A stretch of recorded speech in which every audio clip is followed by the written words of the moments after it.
Thank you so much for meeting with me today. My name is Jordan, and I'm a social worker at the Thorpe Recovery Center. I provide support to those we serve by facilitating opportunities and resources that will aid them on their recovery journey.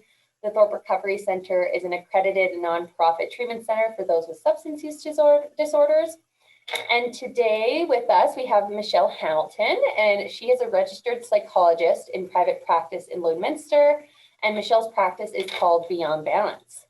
So once again, thank you for meeting with me today, Michelle. It's a pleasure to virtually meet you. Well, thank you for inviting me, Jordan. I was looking forward to speaking with you. Awesome. Yeah, me too. Me too. We'll just jump right into it because I have quite a few questions for you today. So just right off the bat, with you being a registered psychologist, I was wondering if you'd be able to tell me a bit about cognitive behavioral therapy, CBT, and EMDR and how it benefits the community. Okay, well, yeah, I'd be really happy to explain to you a little bit more about those two particular orientations or styles of counseling and therapeutic interventions.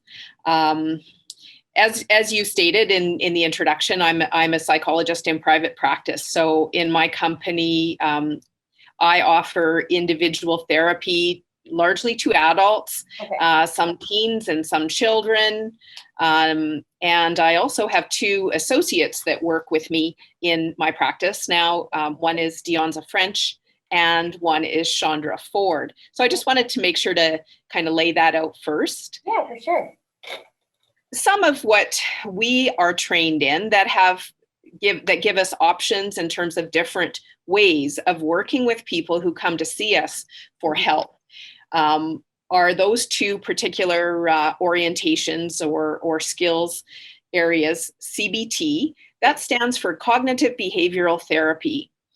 And CBT is a very common and very well recognized form of treatment, form of intervention in counseling. And it's very well researched in the world. So it's one that is often seen as an evidence-informed treatment or intervention for counseling. Right. And evidence-informed is an important thing to keep in mind. We want to make sure that we're using scientific evidence to support the interventions and the ways that we're working with people to try to help them overcome mental health issues and to get better and manage their mental well-being. Yeah. Cognitive behavioral therapy works with the idea of helping clients to really begin to be more aware of the patterns of thinking, that's cognition. So in the mind, all of the thoughts and the beliefs that guide our way of experiencing and perceiving the world and then responding to the world, those have such incredible impact on the way that we tend to respond and to learn how to interact with the world and with our own stressors and challenges. Right. So one thing that is important for the therapist, the counselor, or the psychologist is to find ways to help the client begin to be more aware and more self-conscious of the kinds of patterns that happen with relation to the way their own human mind typically thinks and the beliefs that have become ingrained over time. Right. Gotcha. Okay. Yeah, that makes sense. That's a really good way to kind of just lay it out too. Especially because, we talk about CBT here at Thorpe as well. It's really kind of almost like retraining the brain in a sense, right? Because when we're growing up throughout childhood, especially if we haven't been taught how to emotionally regulate, something like CBT can really help to identify like the behaviors and the thought processes and the emotions that kind of underline all that. That's right. And just to say a little bit more about CBT, I can go on and add to that by basically just giving your viewers a bit of a perspective on this, I will refer to a very well-known model that is used in CBT, and I certainly refer to and make reference to this model frequently in my work with clients. I'd like to encourage that we think about a three-sided triangle. I guess all triangles have three sides, but if you imagine a triangle, and at the top, one aspect of this pattern that we're going to look at, each person has their patterns. Right. And one aspect is what's going on in the thinking mind. And of course, that is where cognitions, thoughts, perceptions, judgments, beliefs are existing at the level of the mind.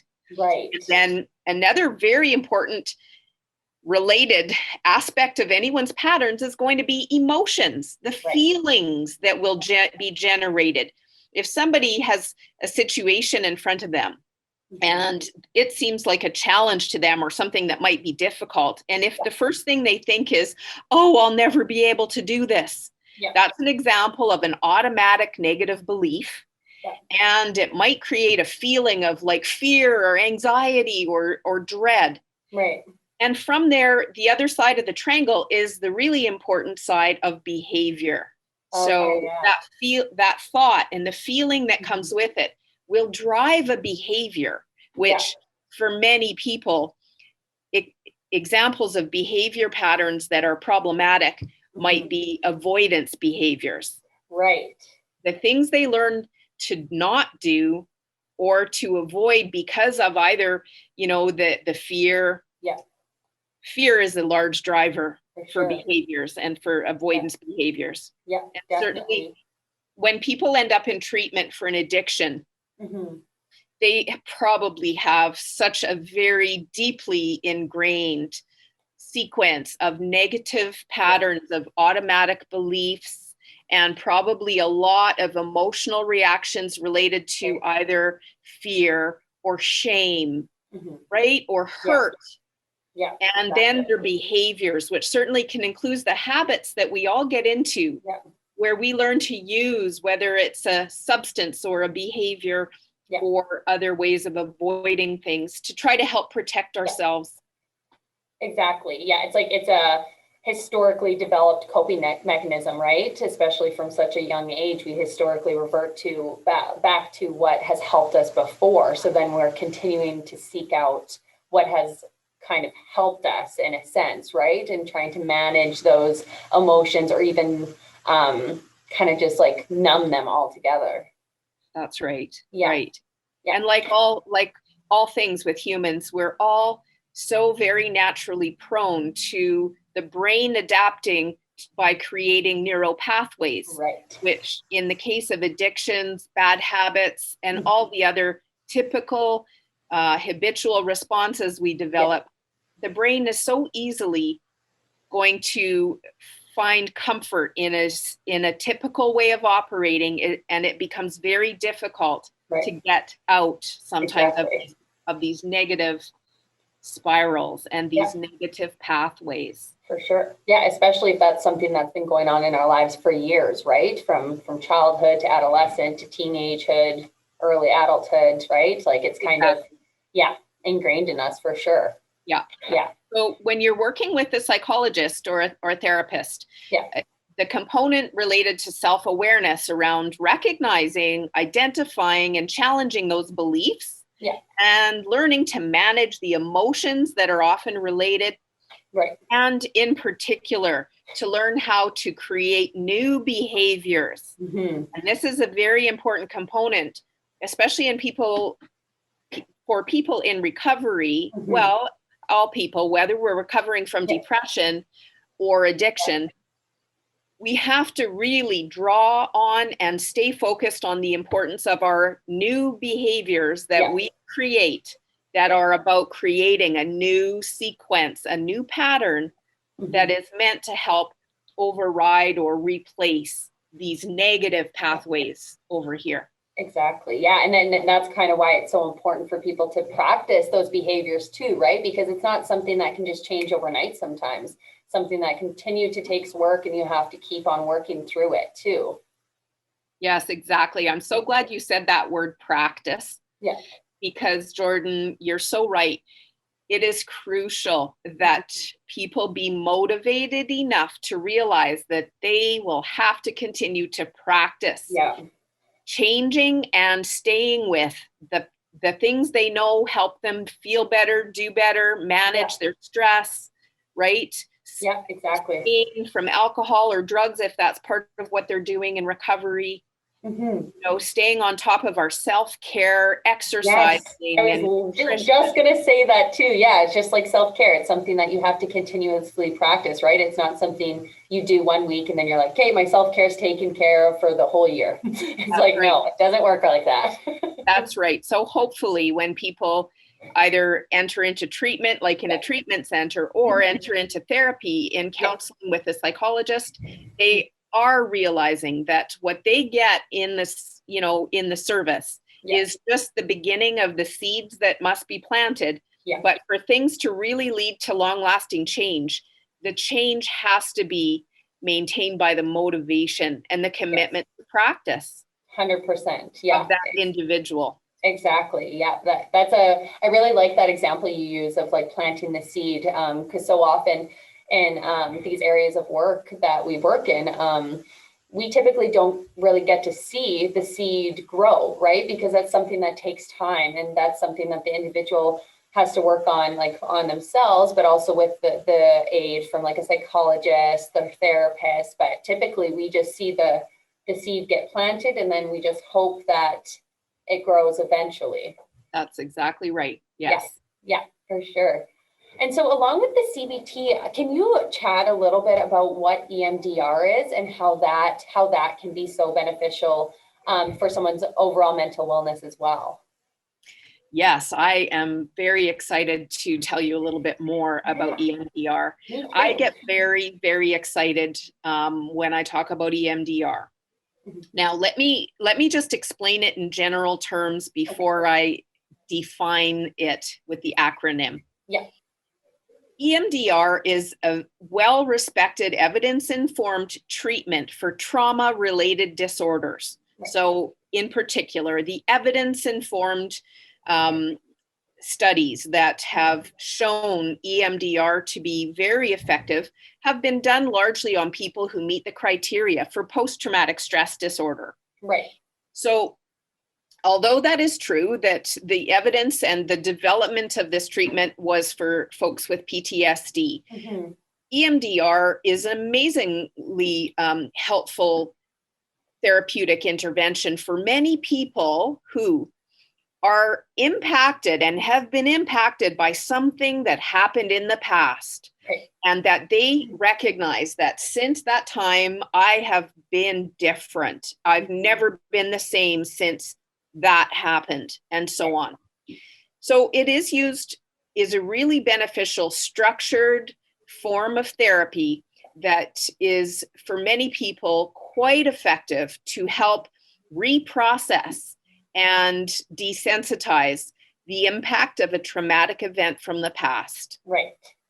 Okay, so that's the general bit of information that I wanted to put out there. For sure, yeah. So if I am okay to just continue on, I'll just add more. Betcha. Yeah, I love that. The other thing that's very important and unusual about EMDR is it is one of a number of different forms of psychotherapy that really works with the brain, the body, and the nervous system. Okay? Now, that's one important aspect that makes it different than CBT. Okay. CBT, although it is very effective for many issues, in my opinion, CBT leaves out something very important. That is the nervous system, the body, and the brain, other than the cognitive angle. Yeah. So from my experience, many people who've been impacted by a traumatic childhood, say, for example, okay, and let's just think about the kind of clientele that are possibly seeking services at the Thorpe Recovery Center. Yeah.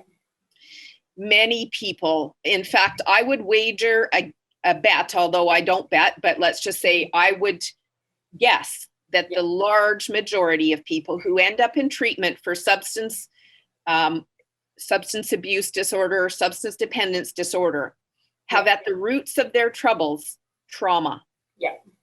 So fair to say, many of them can identify what happened in their life. Sometimes it was chronic trauma of the stress of a highly violent home. Let's just say they were raised by alcoholic parents themselves and there was chaos, or sometimes family violence, or just verbal abuse, or just in general, people's needs not being consistently met. Right. Yes. All of those experiences may have different ways of impacting each individual. Yeah. But all of those kinds of early life, family of origin kinds of dynamics certainly have the potential to leave behind some very important developmental, traumatic experiences or deficits. Right. That are very common, that lead to seeking out the relief of pain, by using substances, be that alcohol, cannabis, opiates, whatever, right? Yeah, exactly. No, and you made a really good point too. Like with EMDR and CBT, like it's not a one quick fix, right? And I think with the Thorpe Recovery Center, we do a really great job at helping individuals identify, okay, what led up to your addictive lifestyle, like what kind of happened before this. And you're right. You're absolutely right. Like a lot of them have had trauma of some sort in their lives. So that's why we always say to clients and any other people too, that like the Thorpe Recovery Center isn't trauma centered. We're trauma informed for sure, but because how extensive trauma can be, especially differentiating between each person and person, that's something that's going to require long-term work, which is why we don't want to start that individual's process here, because then they leave right in the midst of it, right? Whereas they might not have the tools yet. So we always kind of make sure to identify that within our program. Like we do help to kind of battle to kind of uncover some of those traumas, but then the rest of that work is what we get you set up for to do on the outside. Very good. Yes. Yeah. Right. Because as I've said, and I certainly am very familiar with the Thorpe Recovery Center as one of many treatment centers around Western Canada, but so thankful for the services that are provided there. Because one thing I think I'll make a point of referencing in particular around the idea of people with addiction issues. Although I 100% agree and believe that for people with addiction issues to maintain healthy recovery and really become well and functioning and healthy again, mentally, physically, and in body and spirit. I do believe that they will need to focus first on getting off the substance and really finding a way to ensure that their brain and their body can become stable without the dependency to the substance or addiction, the substance, be that a chemical or a behavioral addiction. Right. And then they will be in much healthier position to seek out the therapy that might include EMDR to work on some of their previous past life trauma stuff to just further enhance the likelihood of them being able to be free of some of that old stuff.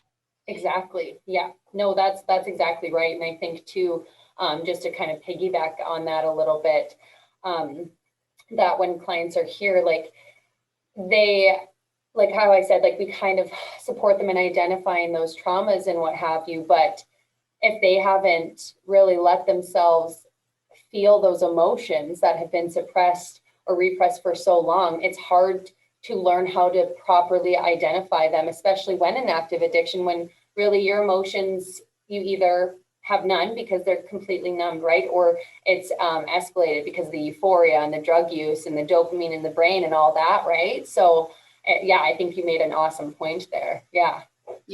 And, further to that, it's quite common that folks who are struggling with active addiction or their partners or parents, right? Or loved ones will so desperately want to see them get therapy. Yeah. And so I just, again, will sort of make reference to the fact that although there are times where I would take a client who is asking for my services to work on trauma and they indicate some addiction patterns, it's very frequent that I have found that if they are still actively using, even if it's just periods of relapsing, and then maybe some abstinence and then back into relapsing, the therapy just doesn't typically go very far. They end up missing appointments, not showing up, falling back down, and struggling. So I really want to emphasize that when people are seeking out the services or looking at how do we help, or how do I help myself, or we need to make sure that we get proper primary focus first on getting off of the substances. 100%. Yeah. And that's also why typically when we first have clients come in here, we actually have what is called an internal referral. So I will assess clients, me and the detox mentors will assess clients to see what supports that they need to further support them when they're out, like when they get out of here, right? So that's like looking at counseling or specialized counseling, so EMDR or CBT. So that's kind of what we start right off the bat too. And then we follow up with them throughout their program and be like, okay, so is this still kind of what you think is going to work? Like that type of thing. So we're definitely, I feel like bridging the gap in that regards too. Excellent. Yeah. Excellent. It really, there's no question, right? Treatment of addiction issues and recovery for the individual, but also for the whole family. It's a long process. And the treatment center is sometimes one very important component. And then for many people, the follow-up of 12-step recovery groups like AA and Al-Anon or NA and therapy at that point can be really a great sort of package to have. Exactly. Kind of having that support in all domains for sure. Yes. Yeah.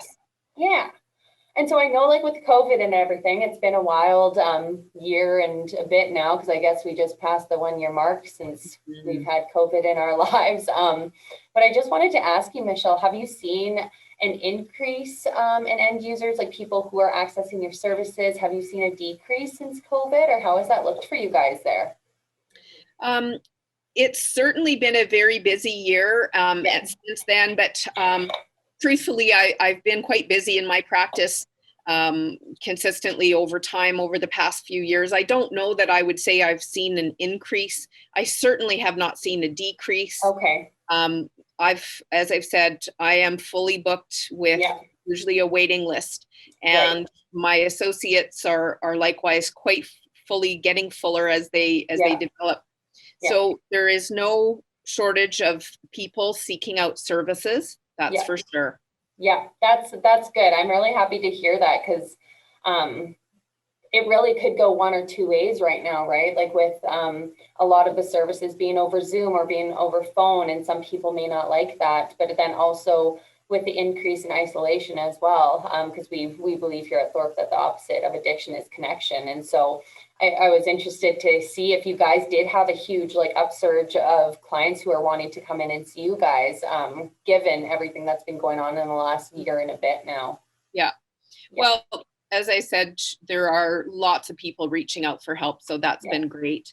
Exactly. And as much as we did have to go to using a virtual platform last year in the initial lockdown, we have been back and using individual, like face-to-face that's awesome.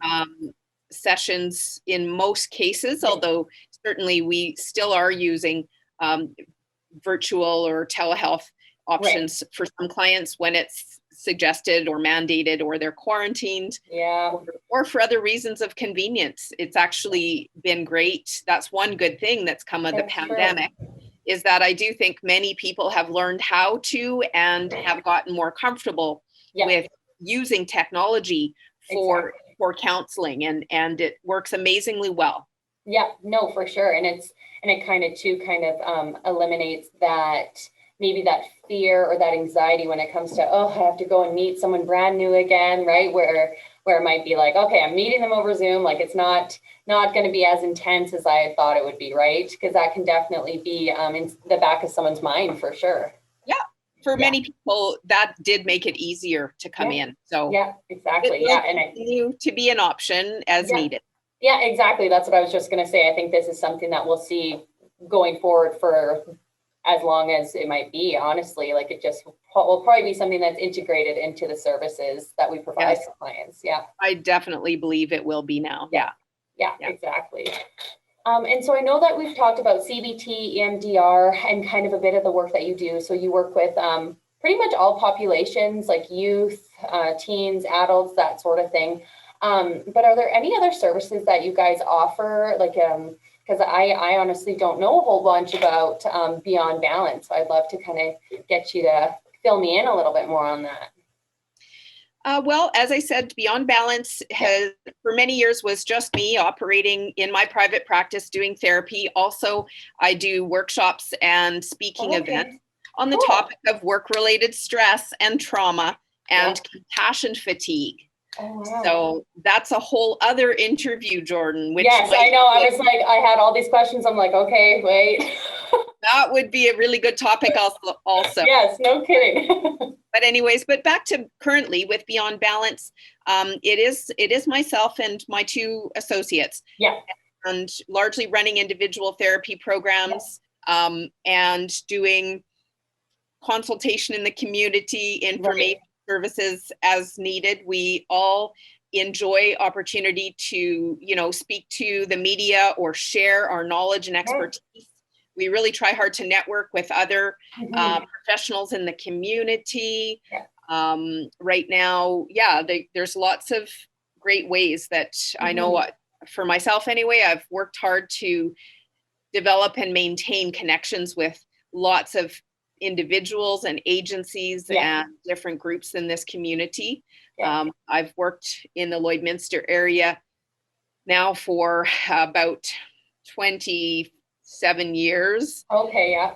And so, have had a lot of opportunity to get to know many amazing people. So mostly we do individual counseling. In our program, private counseling is not covered through the provincial healthcare system. So that's an important thing to be aware of, is that when you seek the services of a psychologist in private practice, it isn't covered through provincial healthcare. The fees in many cases are up to $200 an hour, and that is the provincial recommended rate for a psychologist per hour. Many of the clients who seek out our services do have extended healthcare benefits. If you have an employer that offers a benefits package, you can look under your information to see under extended healthcare benefits. Usually, psychologist is one of the providers that you will have a certain amount of coverage for per year. So, that's really good to know. Right. So most of our clients have some benefits that when they pay our services, the receipt we provide will go to towards their insurance plan. But unfortunately, it is true that many people who could benefit from the help of a psychologist may not have coverage and may not have the financial resources, because obviously it's very expensive. Yeah, for sure. We are also I am partnering and helping on a committee right now that is trying to support the idea of establishing some better rapid access services and also some, short-term service provision to people who cannot afford it, but who definitely would benefit from the support of counseling or a psychologist. Yeah, that's awesome. I love to hear that. And so what would you suggest, Michelle, just because we're on the topic of this right now, for those who might not be able to afford these services? Is it more so just looking into like what they can get covered or that type of thing? Yeah, because of course there are programs that are offered through our healthcare system. So like Lloydminster, of course, that's Lloydminster Prairie North Health Region offers community counseling and addictions Right. at Yeah. the clinic next to the hospital. And there are the primary care network offering services. Yeah. Catholic Social Services offers some services in different communities. It's run through AHS, Alberta Health Services. Yeah. So Yeah. certainly that's the first place that people should check, is what's available to them through their local health district. Yeah, exactly. Yeah, kind of finding something that works for them in the meantime, right? Until maybe they are able to afford those other services or what have you. Yes, that's right. Yeah. Okay, and so I'm going to kind of jump around here a bit just because I kind of like the role that we're on right now. Just kind of talking more about your work. So I know like you provide in-person sessions, yeah, all that kind of stuff. And so along with that, do you have like wellness and or recovery plans, or what does that kind of look like for you guys?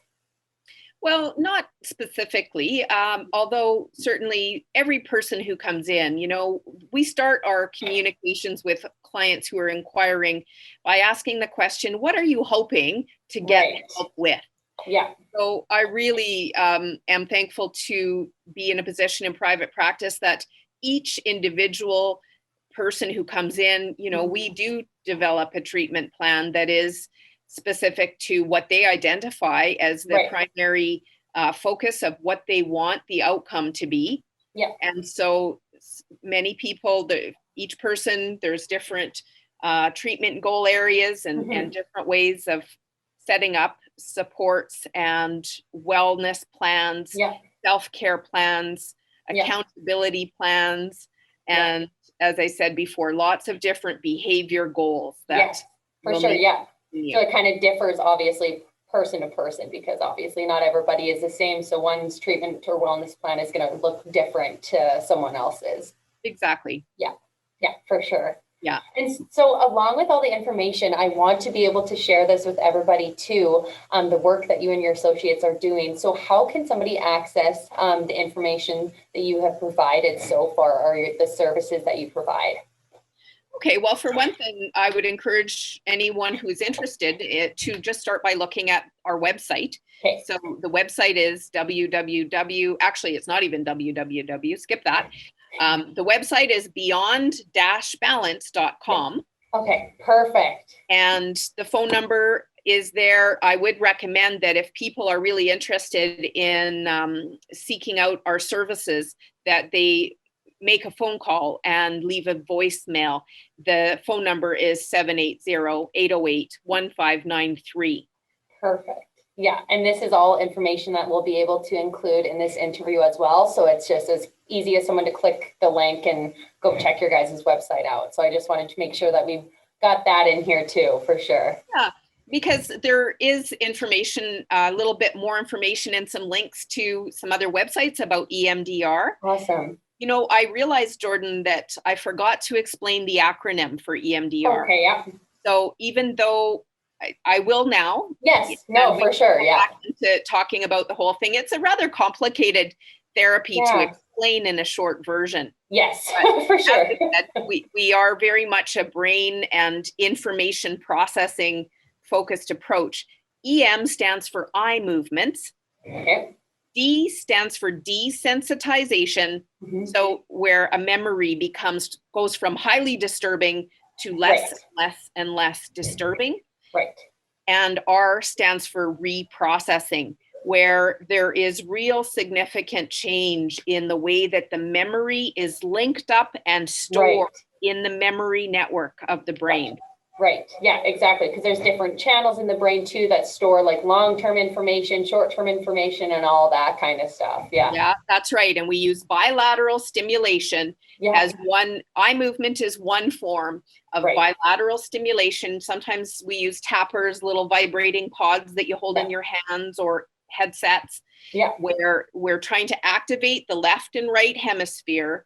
And at the same time, maintain dual awareness. That means we are focused on a memory from the past, but we are also very focused on being present in the here and now. Yeah, exactly. And I think that really helps to almost helps to eliminate re-traumatization, right? So making sure that the individual doesn't go all the way back to the trauma, and that they recognize that they're safe and they're in a safe, secure place, and there's no harm that's going to come to them once they return back to that traumatic memory. That's exactly it. And one other very important aspect of EMDR therapy, and probably most therapy, especially trauma-informed therapy, there is a fairly heavy emphasis on the stage of treatment called preparation, which means that we don't go in and start reprocessing trauma right away. And the more complex the trauma is in an individual, the slower we might need to go. Right. Yeah. And again, there too, differs from person to person.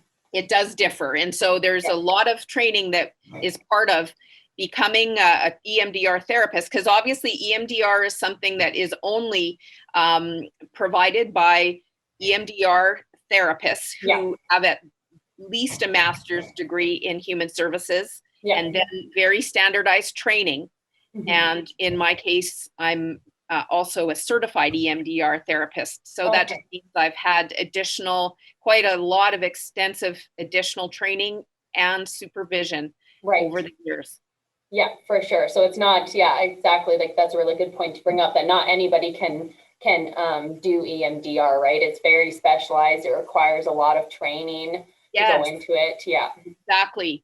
And as I said, when it comes to people who are seeking out service because of a traumatic event, I really do wish that people were more well informed about EMDR as one option. Another form of treatment called prolonged exposure therapy is something that one of my associate Chandra Ford has training in. So just make sure you're getting treatment by a therapist who has at least one of the evidence-informed treatments for trauma. Yeah, exactly. 100% for sure. And so I have one more question for you, Michelle. I feel like we could talk all day, but I also know that you and I both have other stuff we got to get to today. That's so right. I'll keep it short and sweet. I know we've talked about like kind of the monetary value of therapy being one of the barriers for accessing mental health supports. Have you identified any other barriers that some people might kind of think about, or it might be a reason to cause apprehension for some people? Well, yes. I mean, I think it's true that there are still barriers in some cases where, for various reasons, people suffer for a very long time before they seek services. And although I hope it's true, and I believe it is true, that we are much less likely to encounter a lot of stigmatization for people who are seeing a psychologist or getting therapy or counseling. But I do still think that many people feel that somehow that implies that they're weak or they're not good at whatever it is they do if they recognize and acknowledge they themselves need some help. So I do just want to encourage even the very high functioning professionals and other amazing people doing lots of different work out there, for especially COVID has been really challenging to management and organizational leaders. And I am seeing an increase in those kinds of people really burnt out and struggling as a result of trying to keep it all going all through COVID. For sure. Yeah, that's such a good point to make too. And that, it's not, and it almost goes back to that point too, like don't wait to go and get counseling or therapy until you think you need it. Like it's something that should be kind of integrated into our self-care a little bit, right? Something that we're maintaining for our own mental health, because our mental health overall affects our whole wellness, right? Absolutely. It would be great if one day we would all be in the habit of having a regular psychologist or a counselor, just like hopefully we have a family physician and a dentist we go to see at least once or twice a year, even if there's nothing really causing us pain. Yeah, for sure. Because as much as we have to take care of our physical body, we have to take care of our emotional well-being and our mental well-being as well. Absolutely. Yeah. Okay. Well, I just want to thank you so much again, Michelle. And I kind of just want to open it up one last time. If there's anything that you wanted to mention or anything you kind of wanted to chat about before we wrap up here. No, I don't think I have anything to add. I'm really happy with what we were able to cover in this time spot we had, Jordan. Yeah. And I thank you for the work that you and others are doing there at the center. And it's really great to try to partner with other community members. So yeah, exactly. We're stronger in numbers, right? Right. Yeah. But again, thank you, Michelle. I appreciate you for taking the time to do this once again, and just all the work that you guys are doing for the community and just for everybody as a whole right now in the Lloydminster and surrounding areas, because it is definitely something that we need to keep preaching about, keep talking about mental health and mental well-being, and making sure that we're taking care of ourselves so that we can further support the people that we need to support in our lives or in our careers as well. Yeah, exactly. Yeah. Thank you. Yeah. Thank you, Michelle. And this is this segment of Coffee with Community Connections during COVID.